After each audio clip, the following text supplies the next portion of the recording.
अरे अब किसी से गिड़गिड़ाने की जरूरत नहीं, अपने पास नाम मिल गया, नाम सुकृत धन अपनी जीवन, गुरुदेव ने बलवान बना दिया। रात दिन नाम जप करो, जिद्दी स्वभाव रखो। अब भगवान भी हाथ छुड़ा के भागना चाहे तो जाओ, आपका नाम हमारे पास है, देखते कब तक भागोगे। तो पतंग की तरह खींचते नजदीक चले आएंगे, भाग ही नहीं सकते, विवश हो जाए। कह रहे हैं आपको कृपा के लिए, दया के लिए विवश कर दूंगा। कैसे? रो रो के। यदि ये दो अक्षर तुम्हारी जिह्वा पे विराजमान हैं, हरि राधा कृष्ण, तो वज्रम पाप महीभृतां भवद्रोदेकस्य सिद्धौषधम मिथ्या ज्ञान निशा विशाल तमसस् दिग्मासु बिंबोदयः कुर क्लेश महीरुहा मरुतरज्ज्वाला जटाला सिखी द्वारम निर्वृति सद्मनो विजयते कृष्णेति वर्णद्वयम। कृष्ण राधा, ये दो अक्षर जब जिह्वा से उच्चारण किए जाते हैं तो वज्रम पाप महीभृतां, जैसे विशाल पर्वत पर वज्र का प्रहार हो जाए तो चकनाचूर कर दे, पर्वत को धूर धूर बना दे, वज्र की ऐसी महिमा है। ऐसे ही नाम की महिमा है कि जिसकी जिह्वा पर चलने लगा कृष्ण कृष्ण कृष्ण राधा राधा राधा, तो वज्र पाप महीभृताम, मानो पाप रूपी पहाड़ पर नाम रूपी वज्र का प्रहार हो गया, अब चकनाचूर हो जाएगा पाप रूपी पहाड़। पाप रूपी पहाड़ को चकनाचूर करने के लिए ये नाम वज्र के समान है। भवगद्रोद्रेकस्य सिद्धौषधम, ये संसार में जन्मना मरना, इसे भवरोग कहते हैं। इस भवरोग की सिद्ध औषधि है नाम, दो अक्षर है, राधा राधा कृष्ण कृष्ण हरि हरि। गोस्वामी तुलसीदास जी के जासु नाम भव भेषज हरन घोर त्रैशूल, तीनों प्रकार के तापों का नाश करने वाले आवागमन के चक्र को रोक देने की सामर्थ्य इस नाम में है। भवरोग की अचूक औषधि ये दो अक्षर राधा राधा राधा कृष्ण कृष्ण। भवगदोद्रेकस्य सिद्धौषधम, और मिथ्या ज्ञान निशा विशाल तमसस् दिग्मासु बिंबोदयः, ये मिथ्या ज्ञान रूपी रात्रि के महान अंधकार को नष्ट करने के लिए ये नाम सूर्य है। जितना नाम जप करोगे उतना ही आपके हृदय में शुद्ध ज्ञान प्रकाशित होगा।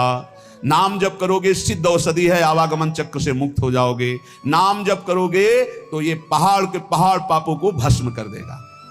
महाराष्ट्र से कुछ विज्ञ परिकर जन आए थे, भक्तजन, तो उन्होंने कहा कि पंचकोशों का बाध किए बिना कोई मुक्त नहीं हो सकता।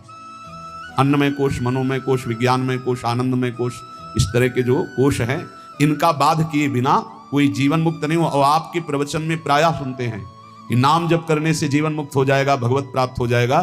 तो इन कोशों का बाध तो ज्ञान से होता है। तो उनको बताया कि आप जप करके देखो, प्रश्न करने से, उत्तर प्राप्त कर लेने मात्र से संतुष्टता नहीं होगी। आप जप करो, जप करोगे कुंडलिनी जागृत हो जाएगी, जप करोगे निरंतर प्राण संयमित हो जाएंगे, षट चक्र का भेदन हो जाएगा, पंचकोशों का बाध करने वाला ब्रह्म तत्व का ज्ञान प्राप्त हो जाएगा। कौन सा ज्ञान ऐसा है जो भक्त को ना हो जाए? नाम से जो चाहोगे वो प्राप्त हो जाएगा।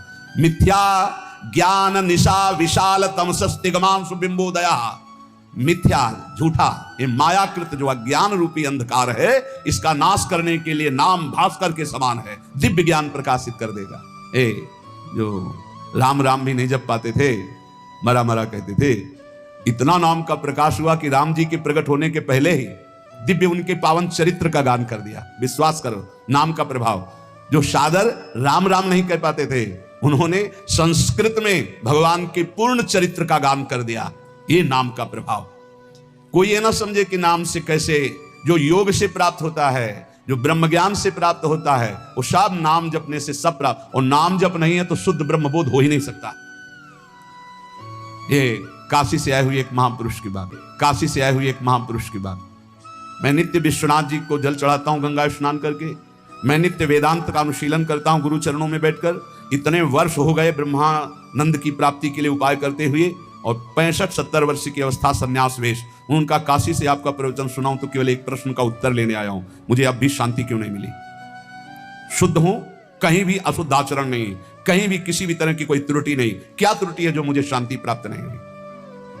उनका आपके दर्शन से पता चलता है कि आप शुद्ध साधक हैं, आपके वचनों से पता चलता है कि आप प्रयासरत बहुत अच्छे साधक हैं, पर जो हम त्रुटि पकड़ पाए वो आप पकड़ पाए?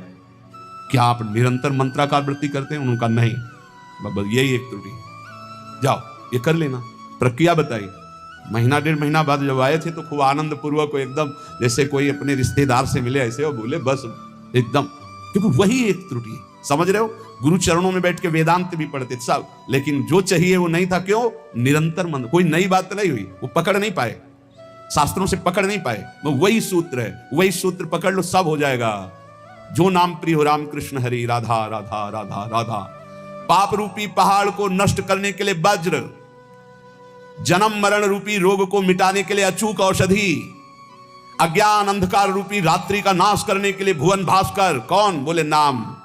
क्रूर क्लेश मही रुहा, मूर्तर ज्वाला जटाला सिखी। आहा, ये क्रूर क्लेश रूपी जो हमारे कर्म हो चुके हैं, बड़े बड़े भयानक वृक्षों के रूप में हैं, इसके लिए नाम प्रचंड ज्वालामयी अग्नि है, पूरे वन के वन को भस्म कर देगी। एक वृक्ष की क्या, ये हमारे क्रूर क्लेश देने वाले जो कर्म जमा है, ये वृक्ष नहीं, पूरे वन के वन समझो जमा है। इनको भस्म करने के लिए अग्नि चाहिए। वो अग्नि कौन है? नामाग्नि। द्वारम निर्वृति सदमनो विजयते कृष्णेति वर्णद्वयम। परमानंद निकेतन के द्वार में पहुंच चुके हो, यदि नाम जपना शुरू कर दिया, राधा राधा कृष्ण कृष्ण, इसलिए इन दो अक्षरों की सदा जय हो। जिसकी जिह्वा पर विराजमान होते हैं उसकी सदा जय होती है। कह रहे भाई वृंदावन मत जाना। क्यों? बोले हम पहले से तुम्हें सावधान कर रहे हैं, एक चोर रहता है, वो तुम्हारे चित्त को चुरा लेगा। रे चेता कथयामि ते हितमिदम वृंदावने चारयन वृंदम कोपि गवाम नवाम बुध निभो बंधुर्न कार्यस्त्वया सौंदर्यामृत मुद्गिरद्भिरभितः सम्मोह मंदस्मिते रेश त्वाम तव वल्लभाश्च विषया नासुक्षयम निश्यति। सावधान मत जाना ब्रजनगरी में, वृंदावन में, वहां एक बहुत बड़ा चोर रहता है। क्या? बोले वैसे तो गाय चराता है, पर नवीन नील मेघ की सी कांति है, बड़ा छैल छबीला है, वो सौंदर्यामृत सिंधु का साक्षात गाढ़ स्वरूप है। जब वो मंद मंद मुस्कुराता हुआ तिरछी चितवन से देख लेता है, तो जिसको देख लेता है उसका समस्त विषय भी सब नष्ट हो जाता है, और वो सदा सदा के लिए उसी का हो जाता है। इसलिए यदि तुम्हें विषयों में सुख चाहिए तो बोले वृंदावन मत जाना। वृंदावन का ठाकुर ऐसा है, ये चित चोर है, ये ब्रजे वसंतम नवनीत चोरम है, गोपांगना नाम च दुकूल चोरम, अनेक जन्मार्जित पाप चौरम चौराग्रगण्यम।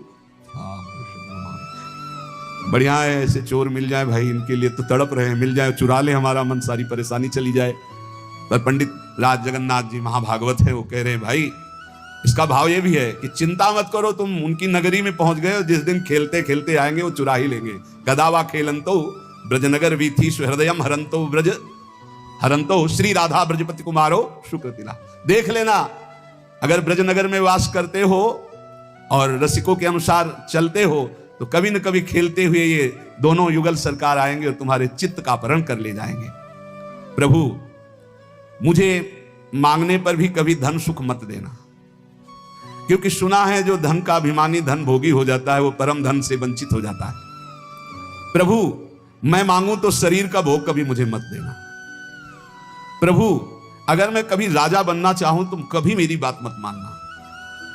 प्रभु मैं एक अभिलाषा करता हूं कि जहां से आपके भक्त चढ़ते हैं आपके दर्शन के लिए मंदिर में, प्रथम सीढ़ी मुझे बना देना, जिससे हर भक्त की चरण रज हमारे ऊपर पड़े।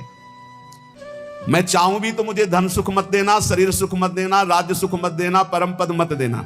क्या चाहते हो?